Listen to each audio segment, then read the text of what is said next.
everybody, this is Maha, And this is Dylan. and we're the hosts of That Wasn't Too That Hard. wasn't too hard. I love how we never sync, by the way. This is just perfect. And today's episode, we're talking about root cause analysis, aren't we, Dylan? Heck yes. So, well, heck yes, I agree. But what is root cause analysis, anyways? Root cause analysis is a fancy corporate buzzword that means finding out what's really the problem. And in my mind, it's fundamentally tied to a problem with human nature, that we have this ongoing temptation to lie to ourselves, to deceive ourselves, or said a softer way, to try to solve the wrong problem. How does that strike you? What do you think about that, Maha? Well, it actually sounds to me like pretty much my experience when it comes to even working in the corporate world. We see a problem, we want to solve it. We keep adding features or adding things to the problem, but not really solving the root cause of it. And it seems like it's true that it is something fundamentally that is questionable about us as people. Self-deception in this case would be what really drives a lot of misunderstandings, even when you think about it. Sounds to me like it's something that even has roots way back in the Aristotle days, if you know what I'm talking about. Well, I don't have shadows right now, I guess. Right, yeah. Shadow people. Plato's Cave, for those who didn't take enough philosophy in high school or college. Yeah, and you even see the same kind of narratives or language in religion, and this railing against replacing truth for a lie. And tell me more about the religion piece. Well, I don't have experience with all the world's religions, but if I think about like Buddhism, there's a lot of externalities, the lie of what's outside you. In Judaism, there's a lot of language about what's true and real, and then what's what's outside or what's wrong within us, even that Yes. Rejects what's true and real. And I think Christianity certainly extends that metaphor. Stoicism had that, where like what's real is what I know, and then what's outside me is kind of Outside of my control. Right. Yeah. And it's not true.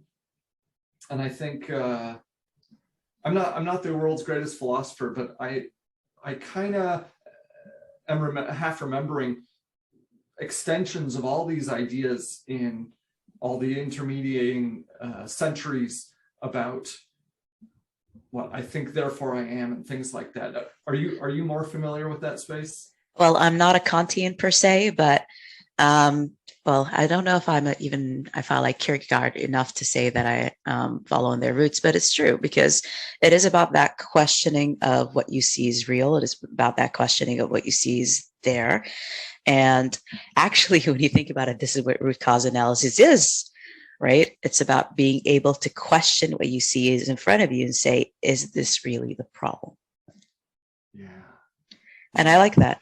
And I like your metaphor with the religion thing, because it's kind of funny. It doesn't matter which religion you kind of talk to. There is always that struggle between good and evil. It's always inside of you for some reason. Doesn't blow out of you like in Aliens, but we even talk about angels, for example, and devils being on your shoulders, even in something like Islam as well, and how those are kind of your points of truth. I like that. I really like that metaphor, actually. Yeah, and you remind me of another metaphor, especially in Christianity, where they say what evil is fundamentally a lie, and then you have like light shining into a place can dispel the darkness or dispel the lies. This metaphor of people's eyes are clouded, or people are the darkness hides a whole bunch of evil, and the solution isn't well, the solution is usually clarity, or the solution is truth and recognition of truth. And when I hear those kinds of metaphors, I think recognition of the root causes, or the fundamental problems at play. Yeah. Where you even hear modern idioms like, we're just papering over the problem, or we're addressing the symptom and not the cause, which is a sad reality of modern medicine in general, but that's another for another episode. But no, it's true.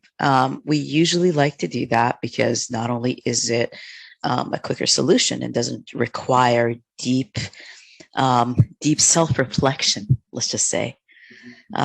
It's just basically, so it's easier because it doesn't require self-reflection, I would say, if I want to talk again. But it also is easier because you're just not really addressing something. You just think that it's going to be someone else's problem eventually too, which is another fundamental human flaw, I would say. Sure. Yeah. But let's talk about, go ahead. No, go ahead. No, go ahead. This is kind of a funny moment. Let's do you. I want you to keep running with it. Go ahead.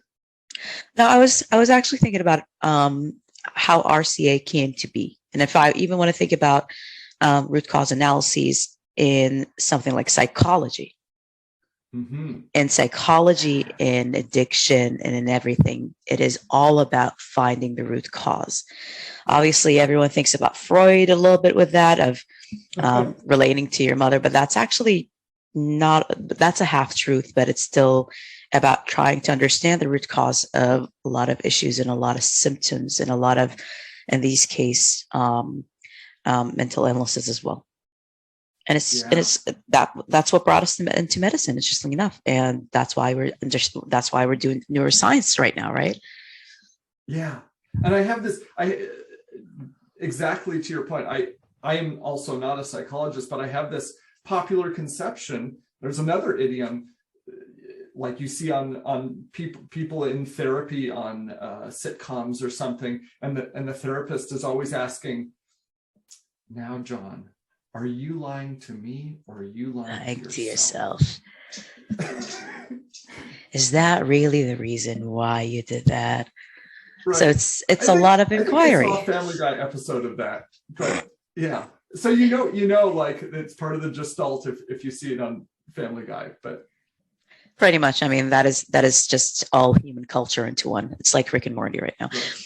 But right. I do agree with you, and this is something that I'm going to also focus on. Again, it's about inquiry. It's about being able to ask questions beyond the answers, and I think that even moves into the next part of this, which is to talk about some of the existing tools that are there, right? Mm-hmm. Yeah, so sure. Let's talk about yeah, go ahead. Today is just an awesome day, actually. I love the energy, and I love my cat in the background too. So Dylan, another interesting aspect of root cause analyses, actually, when you think about it, comes from psychology. Like you, I don't know too much about psychology. I only read it because it's interesting and because I believe humanity is our greatest puzzle. But in a lot of things, when it comes to psychoanalysis, etc., it is really about finding the root cause behind the symptoms, finding the root cause behind certain behavior. And actually an interesting reason why we moved away from thinking that it was demons back in those pesky days to now knowing that it's even about our chemical makeup, which for me as a neurodivergent person matters a lot as well. What do you think about that? I am sold. I think, so I have like a hard science background. That's how I was raised. That's how I went to college, went full bore on that space. And in the hard sciences, there's a joke that says that physics is applied math, and chemistry is applied physics, and biology is applied chemistry, and psychology are people making things up about nothing. And it's very like physics and chemistry focused. But if you look at from my psychologist friends who, have a few beers too many and start ranting about the DSM-5, it's a very put things in boxes approach where they don't even try to find root cause analysis for narcissistic disorder. They just say, you have to meet 13 of 7 criteria to qualify for narcissistic disorder. And here are some things that often work for it, right? They are all about the treatments. And for the people that are very hard science focused, that can be a dissatisfying approach. But I mean, and I'm not a psychologist, but it seems like we're just not there yet in how we understand brains to know what how things are really working. Brains are hard and complicated. They are. How does that feel? Well, it feels like it's something that I think even people in the field are talking about as well, because even when it comes to, well, there's also psychoanalysis, which is what I was also referring to, which really tries to use a lot of interesting tools that quite are eerily similar to root cause analysis tools that you could use in your organizations, just to ask the questions, lead the patient into kind of trying to understand the root cause, trying to understand where this kind of, let's say, where this pain or where this confusion or kind of where these symptoms are coming from. So there are different aspects of psychology, for example, that I do agree with you. They just are pretty much set on putting things in boxes, which is a sad reality of our limited imagination as humans sometimes, which is harmful as well.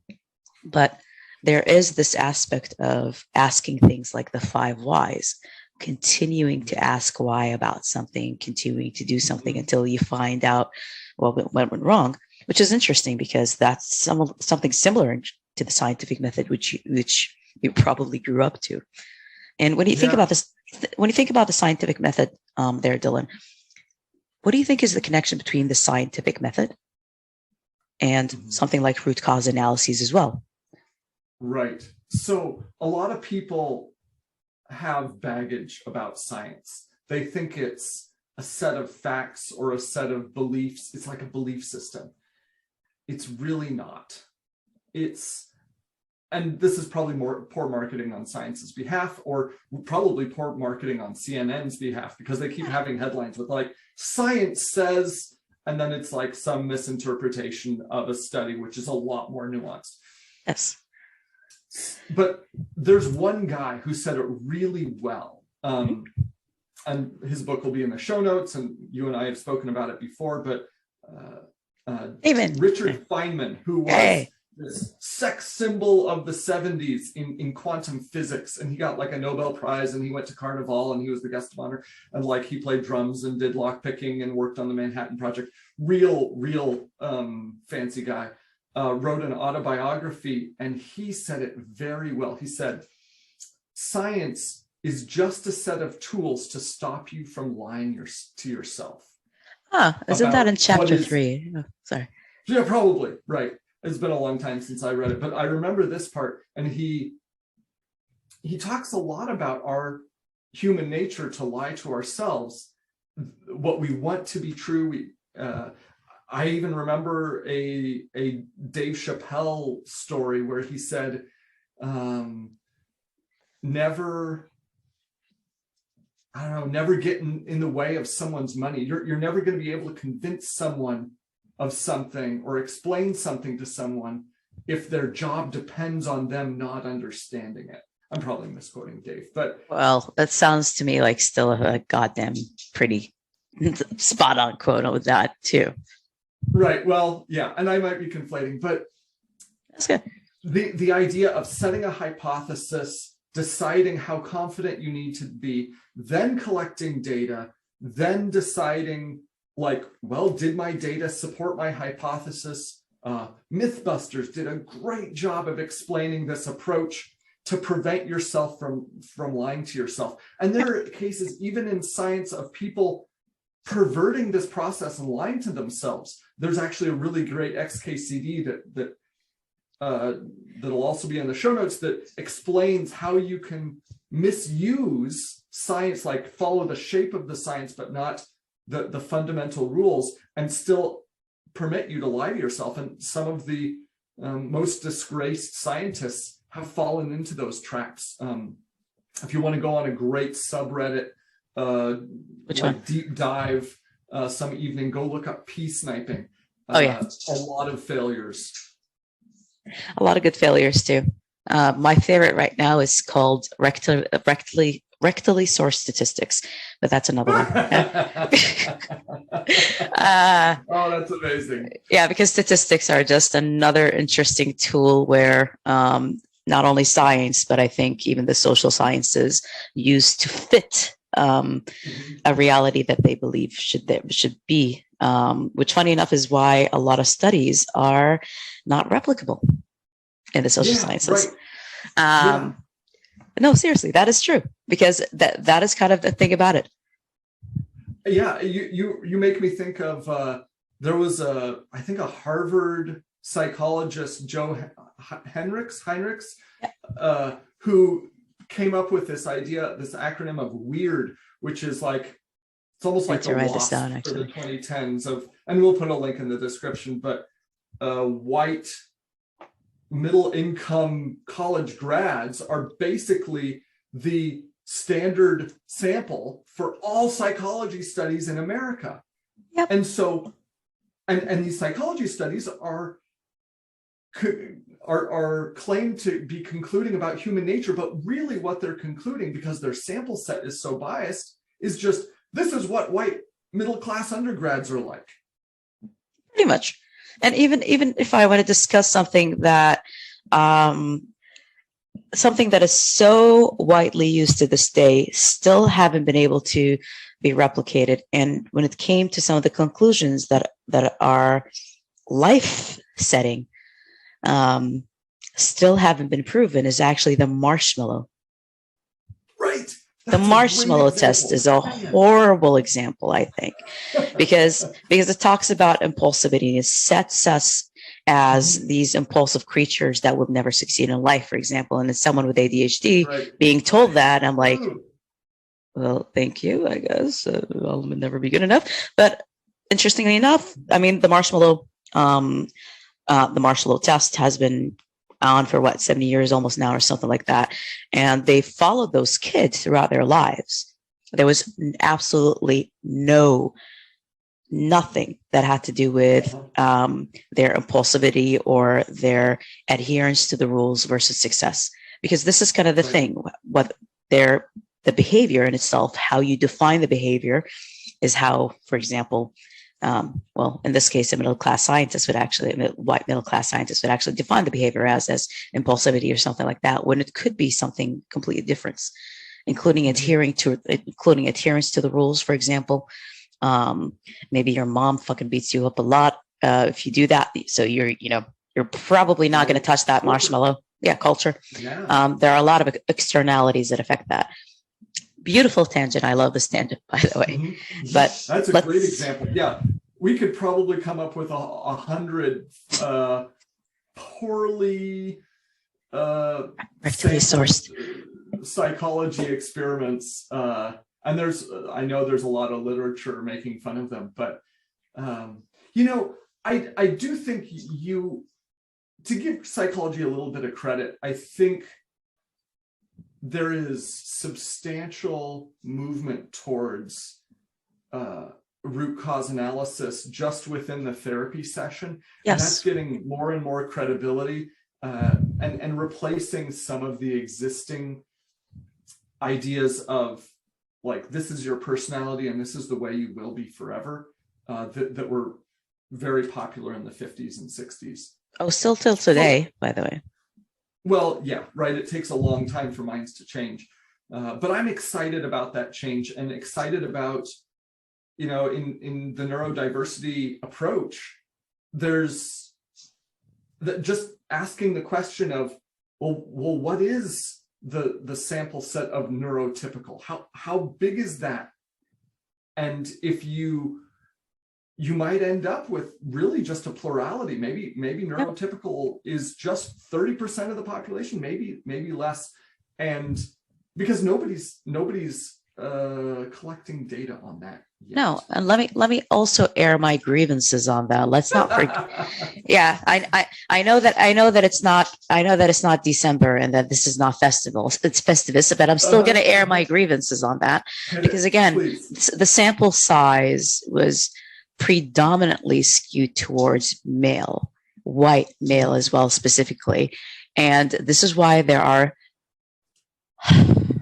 sad amount of cases of late diagnoses, especially not only among adult men, but predominantly among adult women, and why they end up actually getting the sticky part of the stick, if I want to even call it that. I forgot what the idiom is. I've been teaching all day, but they get the sticky part of the stick because they already are kind of put down in the ladder when it came to societal pressures and everything else like that. And on top of that, being neurodivergent.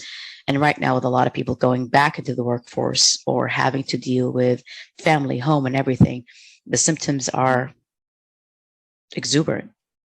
Yeah, right. And it's sad that people have to melt down and crash and burn just so they can discover finally what was wrong with them, and that there is nothing wrong. Anyways, right. That was my rant for a short term. Actually, I really like where you went with that. I think that does reflect a fundamental trait of people and organizations that often you do have to hit rock bottom to force yourself to recognize an unpleasant truth. I mean, this is kind of the whole idea behind Alcoholics Anonymous, that the first step to recovery is admitting that you have a problem and that you need help.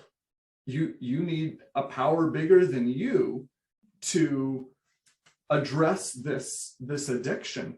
And what happens next is a frank self-assessment of the current state, which is a focused dispelling of pleasant lies and identifying root causes. I mean, that gets back, it's not chemistry, it's not hard science, but man, it's thematically very similar to all these trends in self-deception that we've been talking about. Yeah. And I think even from an organizational level, if I want to bring it back to that, a lot of organizations have to hit rock bottom almost, talking about you, Kodak, to be able to see that that change was imminent. And this is what we talk about even in the organizational excellence kind of sphere of having proactive organizations versus reactive organizations, interestingly enough, have an embedding of let's stop lying to ourselves and have an embedding of systems, procedures, guidelines, and even more of just being able to question, being able to find the root cause. And successful organizations usually also do something called an after-action review in many formats and in many ways, whether we want to call it a reflection, whether we want to call it that, they just do that. And they tend to not lie about themselves, and they tend to quantify failure and success to make sure that they don't go ahead with it, which is interesting about these tools, right? They're quantifiable. Yeah. Right. I'll add two to that list. Netflix has a pretty well documented story early on when they were still shipping out DVDs. They had a crisis. They almost died or something, to if you follow the official narrative. And they made some hard decisions, and they made some good cultural changes that forced them into. And they really credit their success to hitting rock bottom in a sense. And I'm actually in the middle of reading a book that I would also recommend, Working Backward, which I like that. Talks about Amazon from the same perspective. They had a big problem when they were trying to scale in the late 90s, and their solution was stop lying to ourselves. We were doing a lot of presentations, PowerPoints, and a lot of how do we say, a translation layer was applied, a lot of communication lines, a lot of manual communication was happening, and they figured out how to eliminate the communication and eliminate the lies that, or sometimes just misperceptions within the organization. It's a pretty good book. It's very like promoting AWS and their culture, but it does paint a very interesting picture of how they addressed some ongoing failure modes in addressing the wrong problem within their organization. In all honesty, so these organizations did not get big because of nothing, right? And even if you want to think about something like Google, and so I want to go back to psychology, there is this term that helps RCA a lot, which is psychological safety, being able to create a psychologically safe environment for you to be able to address those issues head on, which I think actually, even when you think about it, is what AA is doing, right? AA creates a psychologically safe environment for the addict or for the person who's going through a lot, obviously, to not only feel safe within the group, but to even feel safe with themselves, if that makes sense, within the environment, to be able to address that. And I think this is this is exactly what you're talking about when it comes to these communication layers, when it comes to these network effects in organizations that sometimes actually block the truth from happening and block the truth from going, and why these tools really matter, because these tools are easy, these tools are simple, and these tools are just something that once understood well could yield a lot of benefit, not only for organizations again, but also for individuals themselves. Isn't that right, Dylan? Heck yeah. And I know some very smart people that would agree with you on the AA space. Maybe we'll have one on. I would love that. It's definitely a space that I'm interested in because I've been reading a lot about, so for me, I read a lot about habit formation and habit change. And even when I coach and even when I teach English, interestingly enough, I just had an English lesson and I kind of put it kind of blankly, is that there's a habit that you created around the language. It's why you're making the same mistakes over and over and over again, and why you will keep making these same mistakes. Doesn't matter whose tutor you get, doesn't matter which books you buy, because you're just not changing the kind of main habit. But yes, when it comes to habit formation and habit change, which is psychologically something extinguished, I forgot the word, but yes, tough and difficult to do. Root cause analyses and some of the tools such as the 5 whys, which I think you're going to get into, are just really easy to get and just really help you sometimes defeat the lie. Well, Dylan, thank you so much for joining me today, and thank you all for joining us as well. But we hope that you've enjoyed our content. And don't forget that if you do, and if you want to hear about more of our rantings, don't forget to click like, subscribe, and follow us on your favorite podcast app. And until then, Dylan, see? That wasn't too hard. We almost rhymed. I love this. Keeping it.